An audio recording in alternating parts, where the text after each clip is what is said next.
Sa aking paglalakbay sa Negros Occidental, muli kong tinahak ang daan patungo sa Talisay City, isang lungsod na hindi lang mayaman sa kasaysayan, kundi puno rin ng makabagong atraksyon at likas na kagandahan. Bago ko sinimulan ang aking paglalakbay patungong Talisay City, Negros Occidental, uminom muna ako ng Mighty C Alkaline Vitamin C na mabibili sa lahat ng pharmacy, handa at may dagdag na kumpiyansa para sa isang buong araw ng adventure. Ilang minuto lamang mula sa Bacolod City, sasalubong agad ang tahimik ngunit maunlad na komunidad ng Talisay. Kilala ito bilang tahanan ng bantog na The Ruins, ang tinaguriang Taj Mahal of Negros.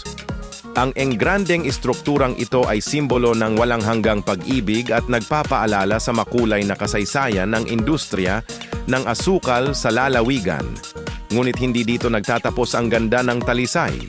Sa kabundukan ng lungsod, matatagpuan ang isa sa pinakasikat na destinasyon sa Negros, ang Kampuestohan Highland Resort.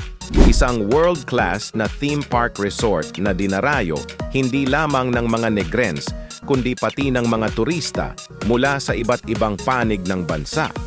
Habang paakyat ka sa resort, matatanaw ang malamig na simoy ng hangin at ang napakagandang tanawin ng kalikasan. Sa kabuuan, ang Talisay City ay hindi lamang isang simpleng destinasyon. Isa itong lungsod na may kwento ng pag-ibig, pag-unlad at patuloy na pagyabong. Mula sa makasaysayang The Ruins hanggang sa masiglang Kampuestohan Highland Resort, bawat sulok ay may hatid na kakaibang karanasan.